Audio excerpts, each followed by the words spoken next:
Welcome back to Newsday. Joining me live is the Hawker Britain Managing Director, long-time Labor advisor Simon Banks, and former Liberal MP and the former member for McKellar, Jason Falinski. Great to see you both, gentlemen. Jason, first to you, the backdrop of the campaign right now. We entered it thinking cost of living is number 1, 2 and 3, but sort of overshadowing a lot of the campaign right now is the Trump effect, the tariffs and the market volatility. Yeah, absolutely, Kieran. It seems to me like he's the story that just won't go away. And just when you think he has gone away, he does something else to make sure that he's front of mind. What impact that ultimately has on the election, other than taking up a lot of oxygen in the room, is yet to be seen. I don't think it's primarily at the front of mind of Australians. I don't think it's something that Australians are worried about when they're considering who to vote for at the next election.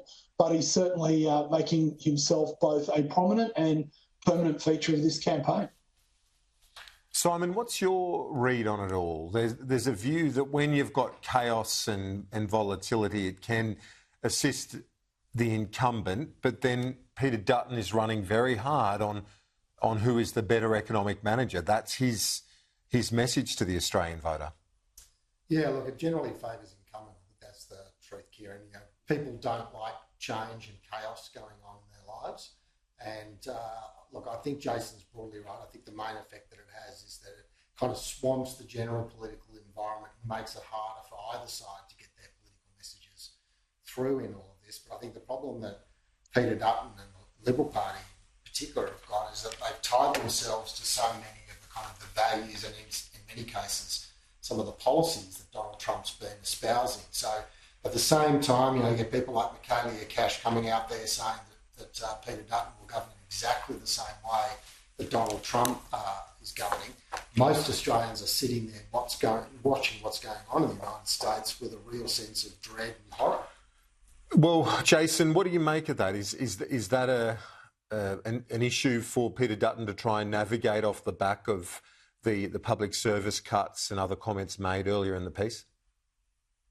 Well, Kieran, I'm more worried that in this interview, Simon and I will spend more time agreeing with each other than disagreeing with each other, which may make for boring television for you and your viewers. But he's right. I mean, there were too many people in the parliamentary party who thought when Donald Trump was elected that it would be cool to associate themselves with some of his rhetoric and some of his policies. And I don't think that operates the same way in Australia that it does in the United States. And so the result of that is now when you have the inevitable pullback, which always happens when you're trying to manage change, it now looks like you've tied yourself to someone who isn't as capable and isn't as popular as people first thought.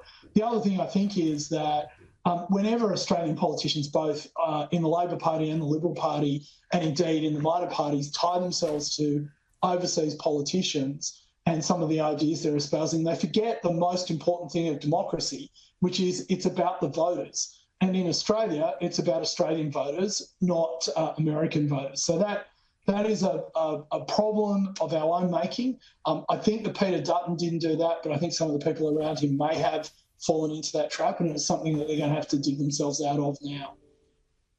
We had the first debate during the week at the Wenty Leagues Club in the seat of Parramatta in Western Sydney. Simon Banks, where do you see things as we wrap up another week of campaigning, given that first major head-to-head as well? Where is the momentum? Where are things at sort of, well, we're halfway now of campaign 2025. Yeah, and first of all, Kieran, congratulations on the People's Forum. As you know, I say this all the time, but it's true. I think if you looked at that debate, particularly when you compare it with the formats that have been used in some of the other debates since, it's much better, isn't it, to have ordinary Australians actually be able to put forward the questions that they care about and to hear directly from our leaders about their response to their concerns. So, look, first of all, big pat on the back to you and the Sky team for that forum.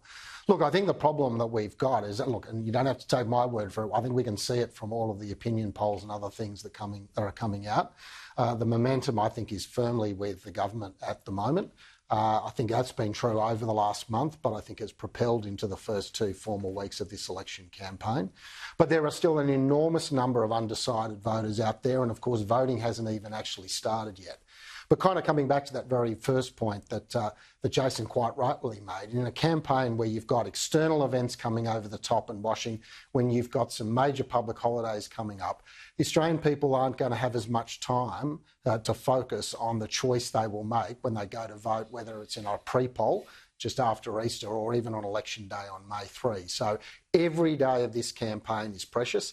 And at the moment, I think Labor's doing a better job each day than the Coalition is. The Prime Minister won the vote in the room. I thought Peter Dutton did extremely well, particularly, well, incredibly well, really, when you look at the personal situation, Jason, with his father having a heart attack and so on, and then he performed strongly. And it was a reset of sorts after the difficult policy backflip. But where do you see things now after that first debate and the forum that we held a few days ago? But where's the momentum?